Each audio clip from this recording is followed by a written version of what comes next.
All right, so we're at New York Comic Con 2022. I am with the producer, Pilar. What's your last name? Make sure I get that. Flynn. Pilar Flynn, the producer. And, well, you know this guy. I'm Everyone knows this Gary Anthony Williams, Pilar Flynn. I'm just adding her whole name as my I'm just last, part of my him last now. last name. We're like an entourage now. Yeah. Like my last he doesn't last go name. anywhere without me anymore. Moon Girl and Devil Dinosaur. Folks, you're going to have to wait a little bit longer for this. I did get to check out the first 2 episodes, so we're going to tease you just a little bit more until we get to February 10th, I believe is the date. Can you just act out without using words, because we don't want to give it away? Can you act out the whole episode for them now? Yeah. Can you just body act it? I actually could. Listen, it was like a vibe. So you just kind of in it like, yeah, this is kind of dope, you know. Like I was really feeling it. And I told, you know, from the previous interviews, I said I watched it the first time and I was like, oh, this is amazing.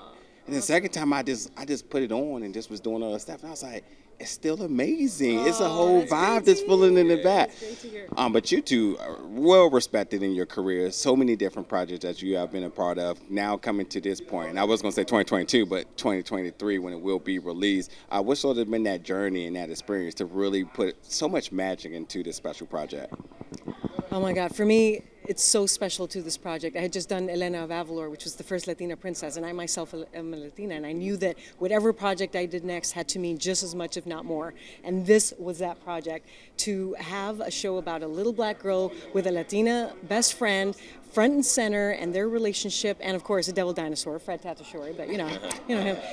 Was just all the things, and that the fact that they're smart and they're cool and they're supportive and there's so much music. It was just, to me, the perfect project to do. So I'm so proud of it, and the fact that we were able to assemble a family, a cast and crew that is just as diverse as the characters that we show on screen makes all the difference, because having the voice actors, the creators, the writers all be diverse and be able to walk in these characters' shared life experiences, I think you can feel that in the fabric of the show, and I'm just so proud of that.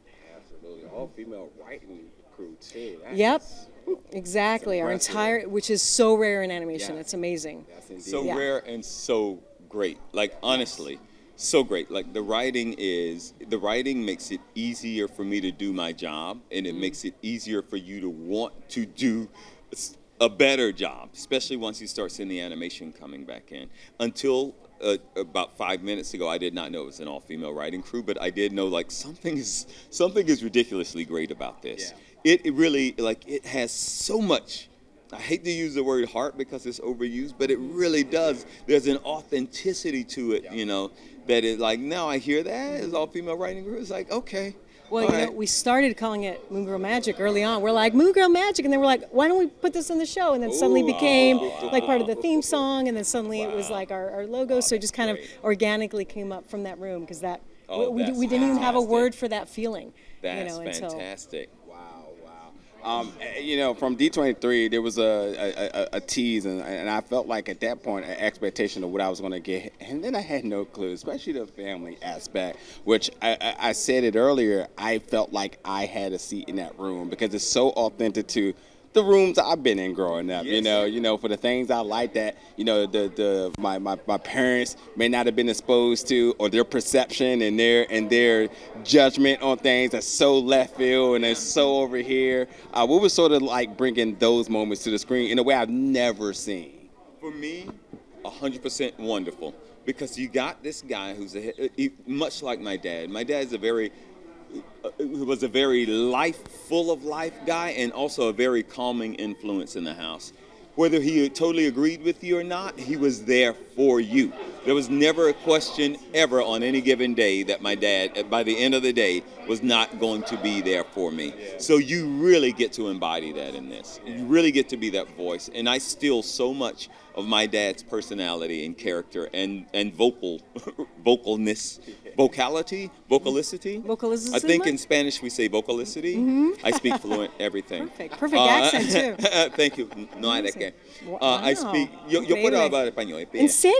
¿Por qué no Claro. lo hicimos en español entonces? ¿Por qué no? Ok, la próxima vez Bien. lo hacemos en español. Entonces, Sorry, back. English. So yeah, being able to actually take part of, like you said, what I grew up with, that whole family unit, like you get to put all of that stuff in there. On top of their words, on top of the animation, on top of the music, and it's like, oh, like you said, it's a vibe, man. You hit it right when you said it's a vibe. Mm-hmm.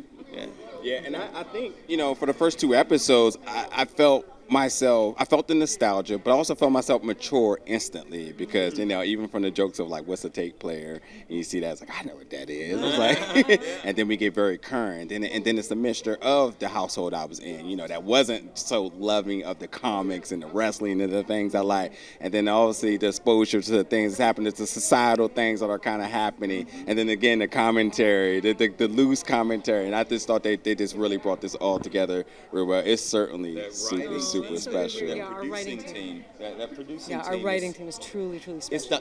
It is the most comfortable feeling stepping into that booth, seeing them on the other side of my, because we all record separately. Sit on the other side of that screen, man, it is the most comforting feeling. Like you feel like you're taken care of.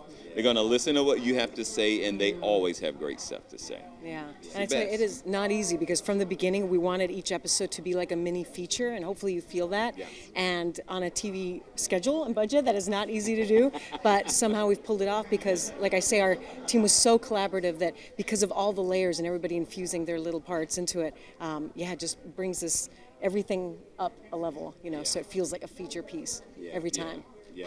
So February, just a quick message to the fans. What can they expect?